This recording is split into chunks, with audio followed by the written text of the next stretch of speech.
quem não me conhece, meu nome é Wilson, eu sou do Centro Espírita Dr. Luiz Monteiro de Barros, fica ali na região do Mercado Municipal de Santos, e hoje a gente vai conversar um pouquinho sobre mediunidade, a responsabilidade do médium, nessa faculdade que a gente tanto ouve falar na doutrina espírita. E para a gente começar a falar sobre isso, eu gostaria de voltar para o princípio onde Kardec foi chamado a atenção para que ele iniciasse o seu trabalho de codificação da doutrina espírita. Meados do ano de 1750, Kardec é chamado a participar dos salões parisienses para ver os fenômenos que estavam acontecendo das mesas girantes. Kardec era um professor, um homem estudado, sabia várias línguas, contador, e quando ele se depara nos salões parisienses com aquelas mesas que levitavam, as pessoas sentavam à volta da mesa e a mesa se erguia sem que ninguém as tocasse, começavam a girar.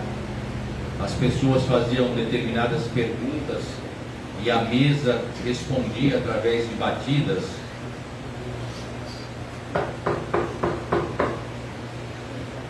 Mas as perguntas que eram feitas nos salões parisienses eram perguntas frívolas, nas quais Kardec não chamou a sua atenção ali naquele momento. Ele era um homem que gostava muito de estudar, de aprender, desenvolver a sua parte intelectual e de passar isso adiante. Fazia parte de diversos grupos de estudo de homens muito sérios da sociedade parisiense. E ali, quando ele observa perguntas, vou me casar com fulano de tal, devo viajar para não sei onde, porque era atração. Imaginem, fervilhava Paris, era aquilo que as pessoas se arrumavam, se vestiam, iam se encontrar nos salões, junto dos saraus. Então, a princípio, aquilo não chama a atenção de Kardec e ele não aceita o convite para participar daquelas reuniões. Ele continua trabalhando como professor, como tradutor, como contador.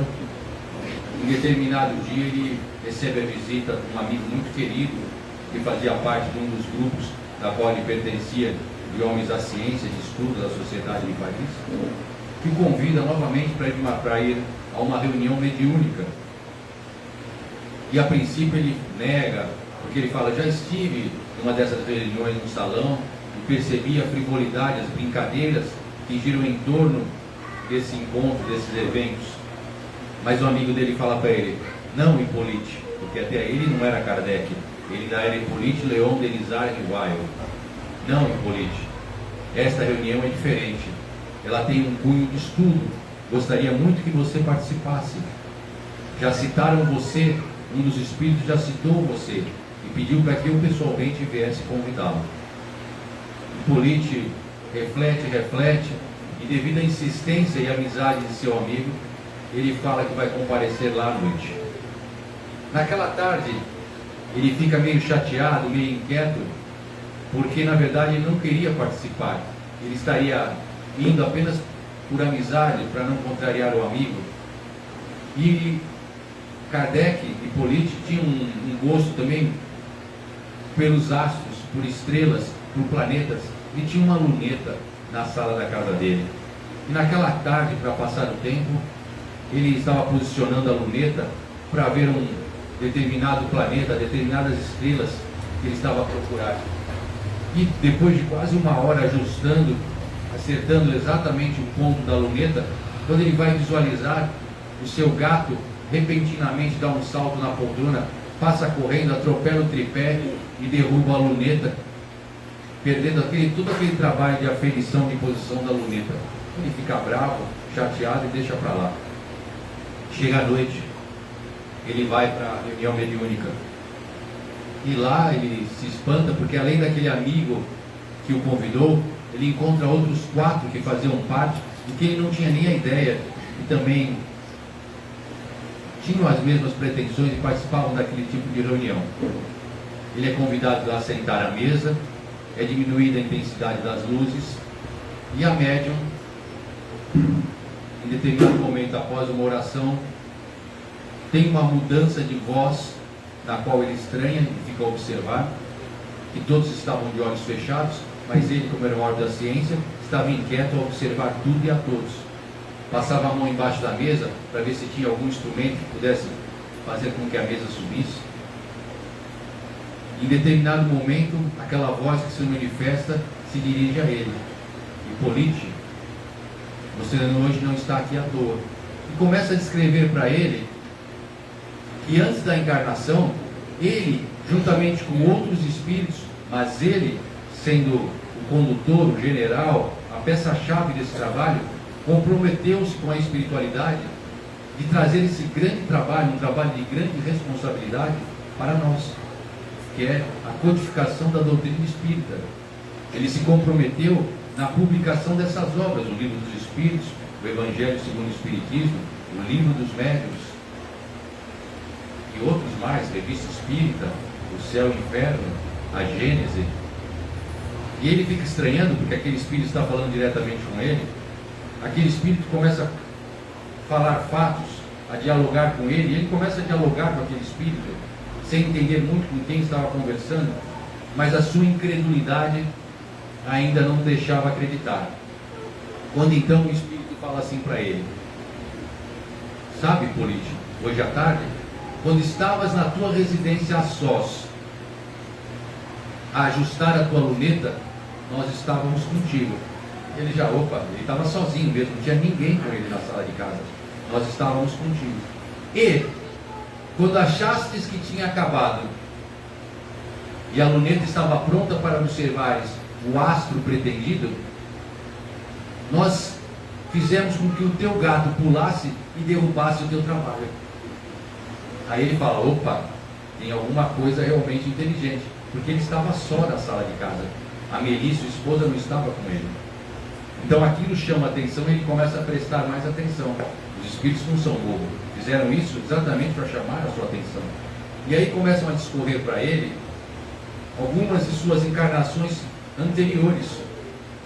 Quando, por exemplo, falam do nome dele, a origem do nome Allan Kardec, de uma encarnação onde ele foi um druida, um médium da época, um feiticeiro, um vidente, um químico, uma pessoa que mexia com plantas, uma pessoa que na época era tida como um deus, um oráculo. E ele escuta tudo aquilo e vai para casa e começa a refletir. Ele era um homem muito sábio e começa a frequentar aquelas reuniões. E a cada noite tem um novo diálogo, uma nova conversa. E tem um diálogo muito importante, quando ele já entendeu realmente o trabalho que ele tem que fazer, ele aceita essa sua missão, compreende que realmente ele se comprometeu com isso. Ele tem um diálogo muito importante com o Espírito Verdade. O Espírito Verdade se diz dentro da doutrina espírita que seria Jesus. Então, ele faz um questionamento para o Espírito Verdade. Ele fala: eu já entendi que esse trabalho de trazer essa nova doutrina é um trabalho de grande responsabilidade. É um trabalho onde está envolto um grupo muito grande de espíritos de alta hierarquia. Mas eu não me acho capacitado para esse trabalho. Eu acho que eu não tenho a condição de realizá-lo. Eu percebo que eu não tenho a mediunidade, essa capacidade de conversar com os senhores, tanto que preciso de um intermediário, de outra pessoa. Então ele está prestes ali a abdicar, porque ele fala que não se acha pro papel. E aí o Espírito Verdade responde para ele: todos vós, em determinado nível, tens mediunidade. E isso está escrito no livro dos médiuns. Cada um de nós, em um grau diferente, pode ser de uma forma ostensiva, de uma psicografia, uma psicofonia, ou simplesmente escutando a voz da intuição que fala em nossa mente, que sentimos em nosso coração, que são os nossos anjos da guarda, que desde que nós reencarnamos eles já estão aos nossos lados, nos intuindo as boas escolhas, os bons pensamentos, desde que, através do nosso livre-arbítrio, nós concordemos com a presença deles ao nosso lado. Porque se a gente começa a se equivocar muito nas nossas escolhas, nos nossos pensamentos, e a gente desvia muito do nosso caminho, apesar deles estarem sempre ao nosso lado nos orientando, eles respeitam as nossas escolhas, o nosso livre-arbítrio e se afastam. E aguardam a gente tombar. Porque quem não vai pelo amor, vai pela dor. E a maior parte de nós chega na casa espírita como? Pela dor. Poucos de nós chegamos aqui pelo amor. A maior parte vem conduzido aqui por uma perda do ente querido, por uma perda financeira, por uma separação conjugal, por uma doença do seu corpo físico, e aí na casa espírita vai buscar o acalento, o atendimento fraterno ou a cura para a sua doença do corpo físico. Então o Espírito Verdade fala para Kardec: todos vós em algum grau têm algum tipo de mediunidade, e tu não és diferente.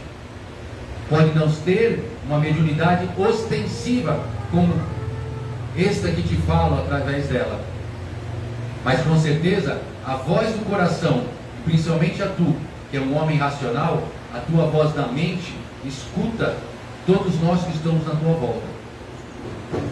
E aí eu me lembro da frase de Paulo, aquele que caiu do cavalo na porta de Damasco, quando ele na carta aos Gálatas escreve: todos vós estão envoltos numa multidão de testemunhas.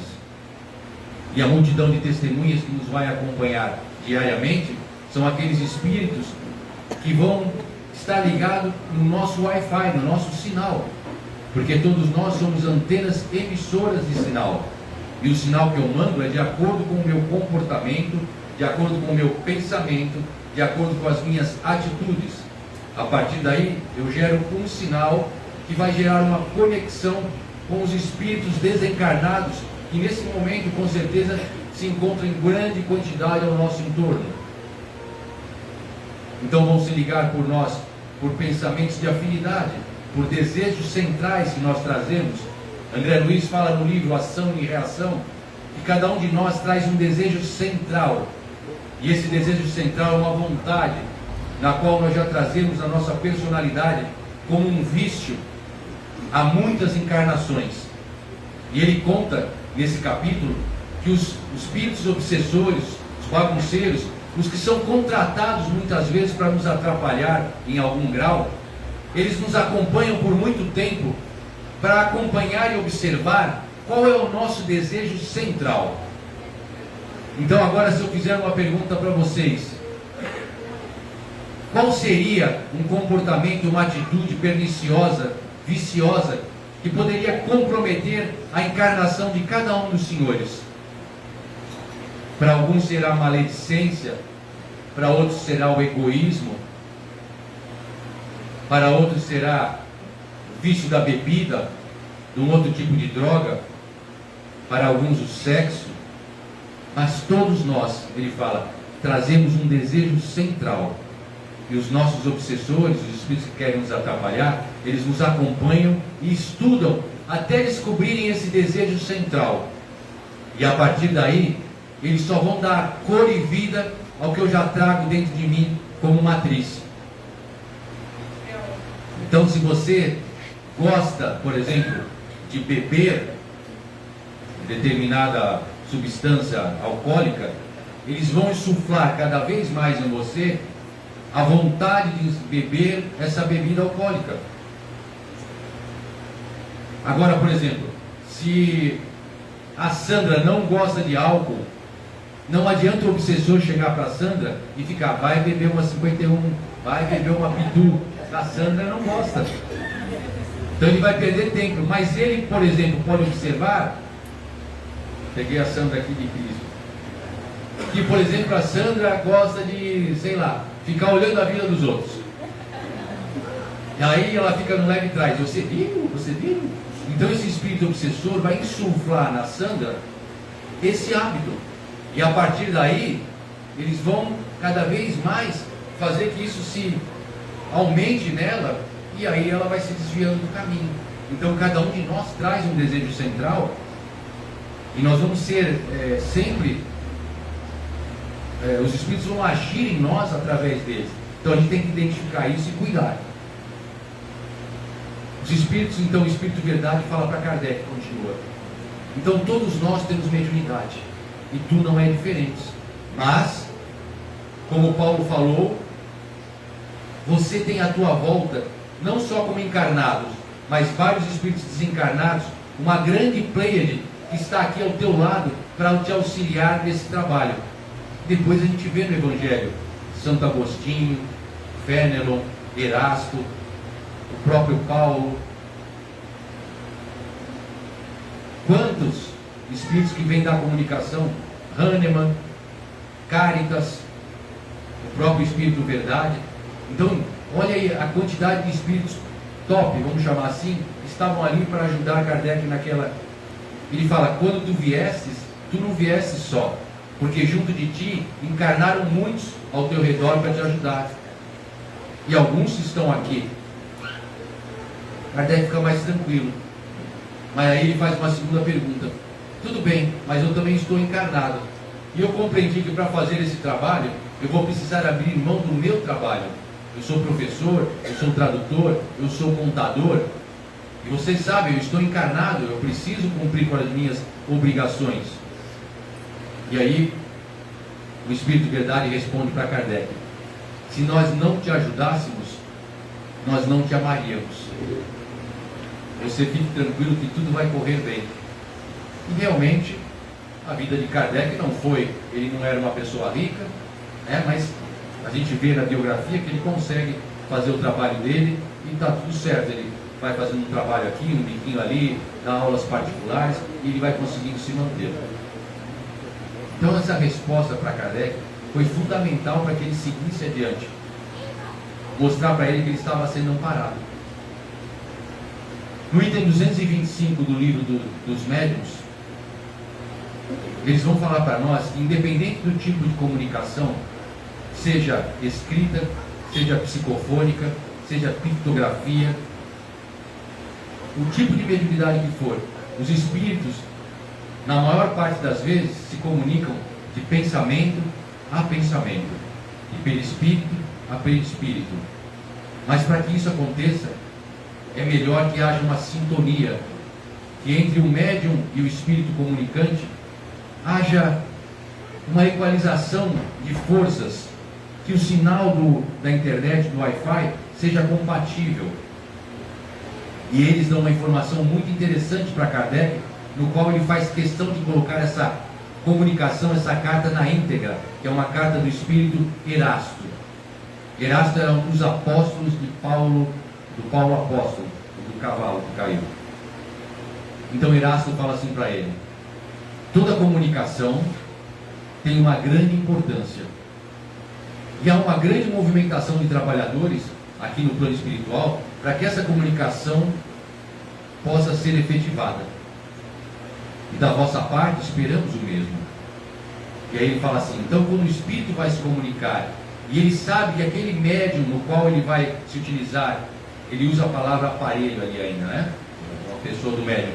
Se é um médium que gosta de estudar, se é um médium que gosta de ler, se é um médium que vai buscar vocabulário, que gosta de se capacitar intelectualmente, que é aquele médium que participa de estudos na casa, ele fala: nossa, a gente vibra, porque através desse médium que se capacita, não só nessa encarnação, mas que já traz uma bagagem espiritual de outras encarnações também, para nós a comunicação ela flui de uma maneira tranquila, leve e perfeita, porque esse médium tem o conteúdo no seu arcabouço mental necessário para que a gente possa expressar o nosso vocabulário.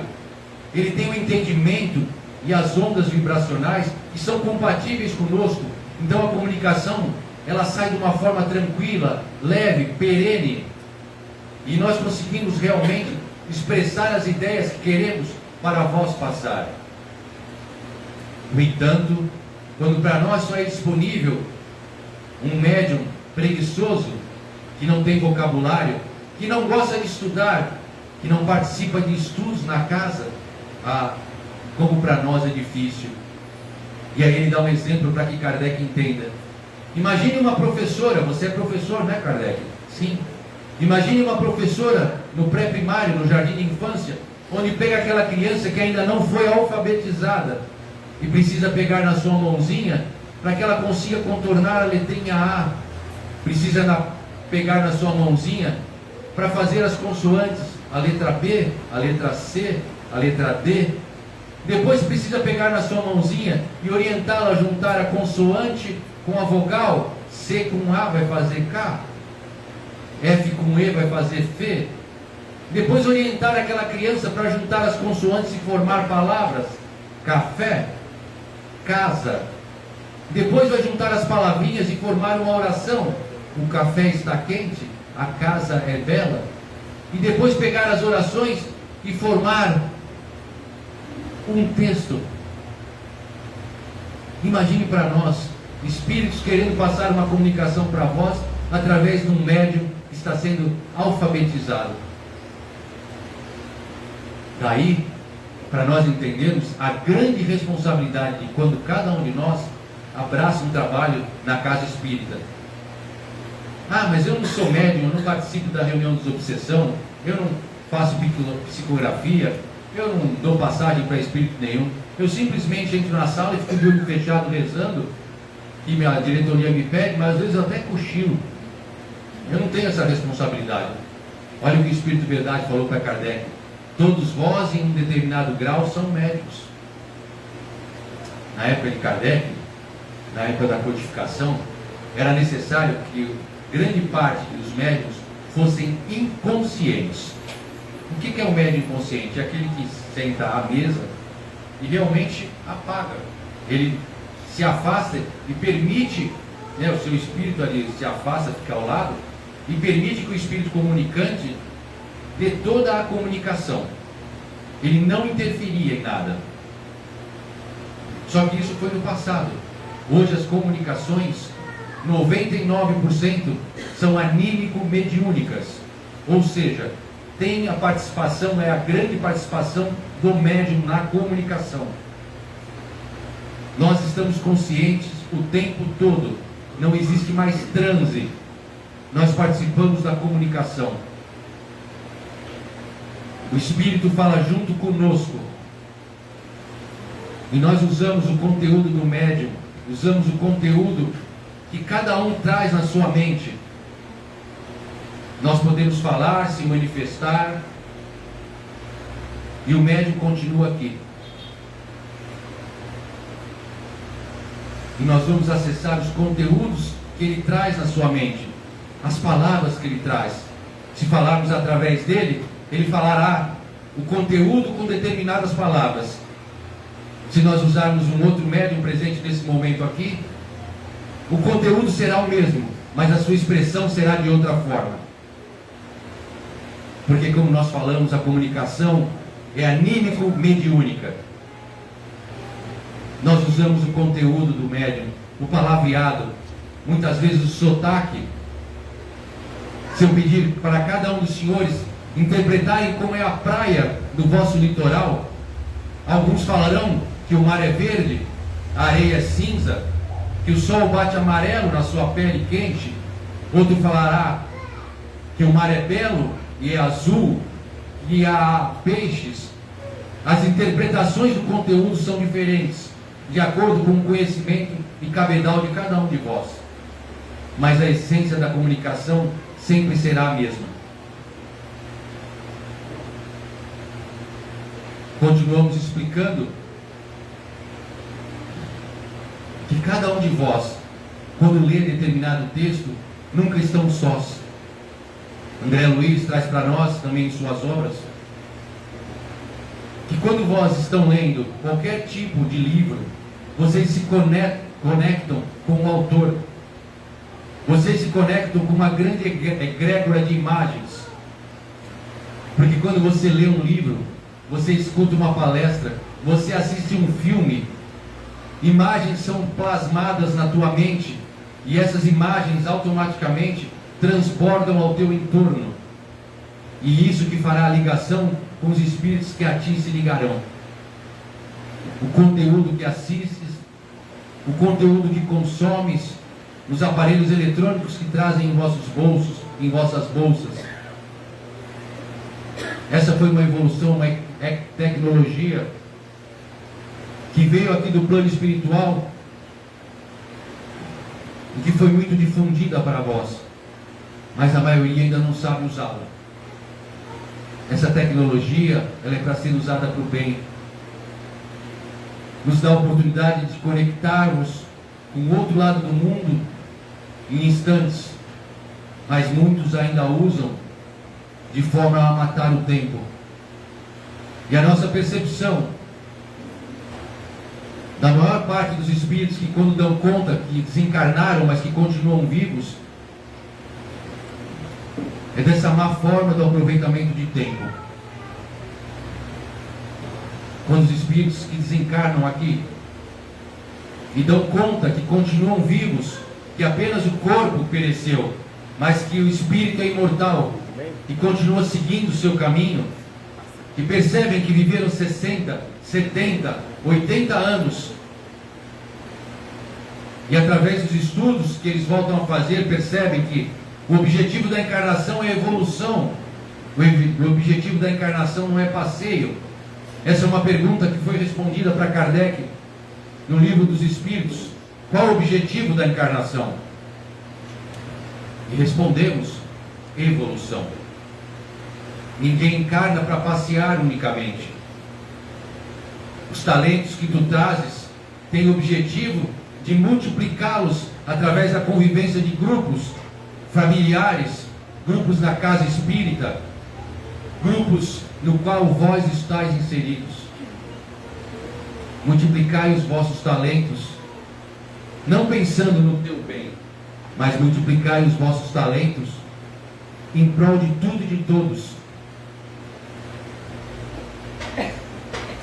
Pois aqui, no plano da terra, muitas vezes o que comanda, manda, o que gerencia e presidencia, não é o que tem mais capacidade.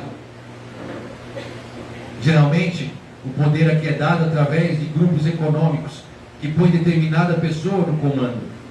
E muitas vezes essa pessoa não está capacitada e habilitada para comandar. Por isso que a gente vê muitas vezes tantas guerras, tanta desarmonia, tantas injustiças, porque as vossas leis são feitas de acordo com o bel prazer de quem está no comando. No entanto, as leis de Deus são imutáveis, são soberanamente justas e boas. E ao contrário das vossas, não mudam. No plano espiritual, quem mais ama é quem comanda. Aquele que mais auxilia, que mais estende a mão, que mais se capacita para ajudar o seu próximo, esse é o que está habilitado para dirigir ou presidir determinados grupos. E essa ascendência sobre os outros é automática, porque todos percebem a sua luz, o seu hálito mental, a sua fragrância. Muitas vezes, quando desencarnados vós chegam aqui, nós percebemos um odor, não de flores, mas o odor do vosso pensamento, um odor muitas vezes fétido, de egoísmo, de raiva, de vingança, de falta de desejo de ajudar, de estender a mão. E isso precisa ser transmutado, isso precisa ser limpo, porque toda lei de ação tem uma reação. Mas é dado a cada um dos espíritos imortais, criados por Deus, simples e ignorantes, a evolução. O Espiritismo trouxe para todos nós a lei da reencarnação, onde vós todos têm a oportunidade de, através das vidas sucessivas, compreenderem escolhas equivocadas de muitas encarnações, e através de experiências, às vezes nem sempre amorosas, mas muitas vezes dolorosas, mas misericordiosas da providência divina, seguir adiante e ter uma nova oportunidade, uma convivência familiar com um ente que muitas vezes te desarmonizasse. Convivência entre pais, irmãos, filhos, amigos queridos. São oportunidades que a providência divina dá a todos nós. E através dessas vivências, nós vamos depurando, às vezes por situações conflituosas, por doenças kármicas, por perdas materiais, pois ainda estás numa fase que as perdas materiais mexem convosco. E isso se faz necessário. A doença ainda é uma necessidade de um planeta de provas e expiações. Mas vosso planeta está mudando. O planeta está mudando para um mundo de regeneração. Cabe a vós, se querem fazer parte disso, fazer os esforços necessários para se manterem nessa nave, para se manterem conectados com esse novo sinal que está sendo emitido e que há muito vos tem sido avisados. Mudai, amigos, cuidai pelo amor, pela misericórdia, não esperais que a dor bata a vossa porta. A responsabilidade de cada um de nós é enorme, porque cada um de nós é uma chama de uma vela, que quando se juntamos, fazemos um grande farol. E esse farol tem o objetivo de iluminar, acalentar, ajudar. Aquele que vai à frente tem como objetivo principal auxiliar os que vêm na sua retaguarda. O maior deve puxar o menor. Cada um de vós que aqui está hoje não é à toa. Já estão despertos, já entendem, mas muitos de vós ainda não praticam. Precisam colocar em prática. Muitas vezes nós precisamos abrir mão dos nossos prazeres, de muito tempo ocioso que utilizamos de forma egóica e equivocada. Precisamos dividir o nosso tempo com o nosso próximo. Estendei mais a mão. Tem muitos que precisam. Muitos irmãos necessitam de nós nessa jornada. Jesus conta com cada um para que execute o seu papel nessa transição planetária. Muitos de vós devem ter escutado de Capela. É um planeta que passou pela mesma situação no qual o planeta Terra passa nesse momento. Chegou um momento que o planeta precisou ascender, mudar também de provas e expiações para mundo de regeneração. Muitos dos espíritos que ali estavam não se adaptaram e precisaram ser convidados a se retirar. Muitos estão aqui ainda hoje e anseiam pelo retorno. Muitos ainda não aprenderam e continuam sofrendo pela dor. E com muitos de vós também poderá acontecer isso. Quando estão acontecendo os desencarnes, e irão acontecer muitos desencarnes coletivos, acidentes, desastres naturais, essas almas que desencarnam, que já não são mais compatíveis com esse novo nível na escala na qual vai subindo a vibração do planeta. Isso vocês podem acompanhar através de um gráfico que existe na vossa configuração, que é a escala de Schumann. Vocês vão ver que a vibração do planeta está mudando. Esses espíritos não mais reencarnam aqui. Serão convidados a ir para lugares onde sejam mais compatíveis com o seu pensamento, atitudes e escolhas. Ficarão só aqui os espíritos que poderão continuar a cultivar essa nova terra. Então façamos esforços, amigos. Os avisos estão sendo dados a muitos. Façamos o bem, estendamos a mão, compreendamos a mensagem que Jesus deixou a todos nós há mais de 2000 anos. Ama teu próximo como a ti mesmo. O egoísmo, nesse novo mundo de regeneração, não tem mais espaço. Eu preciso compreender que se o meu próximo não está bem, eu não posso estar bem. Que todos nós somos um.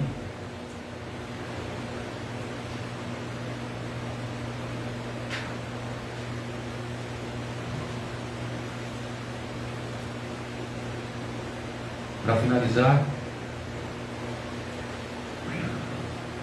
eu gostaria que pouca gente lê o livro dos médiuns. Alguns que iniciam na doutrina espírita leem um pouco do livro dos espíritos, que é um livro de pergunta e resposta. Você pode ler por temática.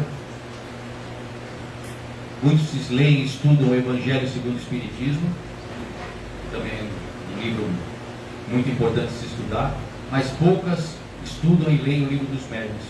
Para quem é médium, e como eu falei, todos nós somos médium em determinado grau, é de suma importância que a gente entenda os tipos de mediunidade, as influências que nós sofremos no meio, a importância do conteúdo que nós consumimos, como é que a gente pode ser um instrumento melhor, como é que eu posso contribuir melhor para a espiritualidade através da minha mediunidade, através do meu comportamento como homem de bem dentro da sociedade. Capítulo 17 do Evangelho segundo o Espiritismo, item 3, o homem de bem. O homem de bem olha para o seu próximo como a si próprio. O homem de bem faz tudo o que puder para se melhorar. O homem de bem reflete sobre as suas atitudes antes de dormir e vê o que pode fazer no dia seguinte melhor. O homem de bem faz o bem sem olhar a quem. São quase duas páginas falando sobre isso. Capítulo 17, item 3, como lição de casa para os senhores. Evangelho segundo o Espiritismo, capítulo 17, item 3, o homem de bem. O livro dos médiuns, item 225, onde vai falar para cada um de nós a importância da nossa conduta para as comunicações, a importância do nosso comportamento e dos nossos pensamentos. Isso vai ser preponderante para a ascensão do planeta Terra para um mundo de regeneração. Muito obrigado. Boa noite.